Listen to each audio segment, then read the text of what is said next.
Для одних это шанс повидать родственников, для других вернуться домой. Те, кто попал под действие миграционного указа Дональда Трампа, торопятся въехать в США пока могут.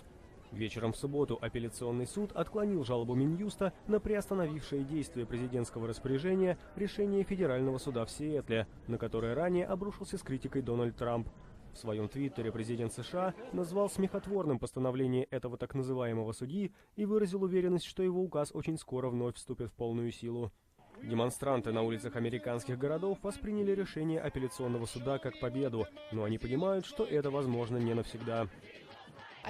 «Надеюсь, не произойдет ничего, что могло бы вернуть этот запрет», — говорит протестующая. «Именно поэтому мы здесь, чтобы указ президента оставался отмененным».